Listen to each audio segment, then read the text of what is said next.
Hello! Welcome to my new vlog. Dito sa may Jessie New Channel. Ngayon is September 4, 2025. Ako'y pumunta sa post office dito sa amin sa Parañaque sa may La Huerta. Dito sa may main post office namin. Ako'y pumunta ron ay para i-check kung dumating yung Google AdSense ko. So, ayun nga, awa ng Diyos naman, dumating na.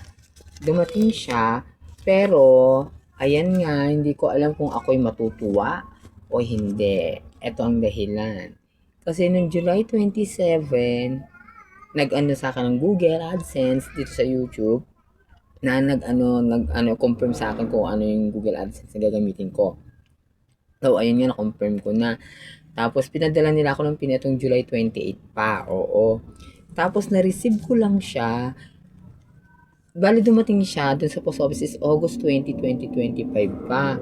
Ngayon nung ako nag-check, nag-request pa ako nung last week ng bagong Google AdSense ko na PIN. Kasi ngayon dito dumating. Nung bago magtapos ng August. So, ito nga, dumating na pala yung dating Google AdSense na request ko. Ayun, dumating na.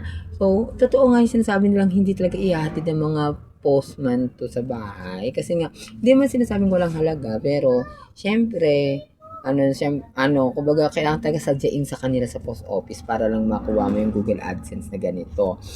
Pero ako hindi ko alam kung ako magagalak o kasi nga, terminated na yung channel ko last July 27 pa. Terminated. Kasi nadami dun sa isang channel na ginawa ko noong last April 2025 lang. Kaya nadami yung aking old channel, yung main channel ko na Megastar Jessie Channel. Itong lang kasi nakalink. Kaya mahirap talaga pag nakalink yung channel kahit walang kinalaman yun. 2019 ko pa channel yun. Kaya nangihinayang din ako sa channel kong yun. At hindi pa ako kumita dun. Ever since. Ito nga sana yung pagkakataong kumita ako dun. Kaya lang, naudlot pa dahil nga na-terminate yung channel ko. So, kaya gumawa ako ng bagong vlog na ito. Dito ko natuloy na i-vlog tong bagong tungkol dito sa may AdSense na tanggap ko. Imagine, hindi ko alam talaga kung matutuwa ako o hindi. Kasi, lang ito, parang confirmation ng address ko dun sa may Google AdSense ko sa kanila. Para kaya, eto, hindi ko alam kung talagang matutuwa ako o hindi. Pero thank God din kasi nga confirmation to ng address ko dito sa amin na dito sa may Parañaque. Kaya, ayan, may i-confirm ko na rin yung address ko, yung PIN ng Although may pa, kasi pangalawang request po ako pero ito yung first request ko ng PIN. Dumating, ito lang September 4, 2025 ko lang nakuha, ngayon lang, this day.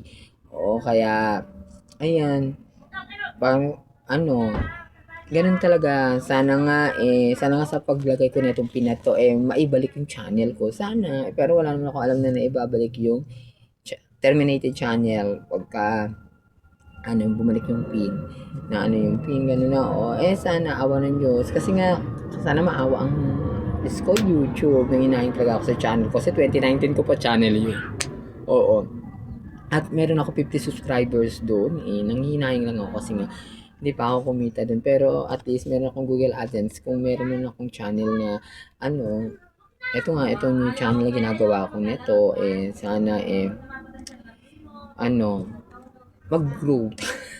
Kaya ito, dumating din ang aking Google AdSense.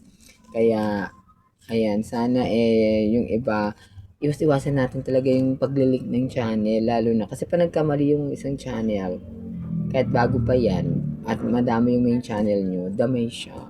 Kaya nakakalungkot, kaya isipin na malabo nung bumalik yung aking main channel. Kaya sana itong kwento ko maging aral din sa iba. Kaya eto, excited akong buksan yung PIN kahit alam ko na terminated na yung channel ko. Hindi ko rin alam kung mayroon akong sasahurin dito na first and last. Kasi nga hindi ko pa siya kasi imagine, nasabi lang sa akin na ko, ng July 23. Tapos July 27, terminated agad yung channel. So, ewan natin, Kaya nanghinayang talaga ako dahil sa nakalink na channel ko na terminated nung last May. last May lang. Oo, kaya, bago lang yun. Yung channel na na-terminate na yung kasa dito sa main ko. Kaya, ayan, muli, maraming salamat sa pakikinig sa aking new vlog na ito. Thank you.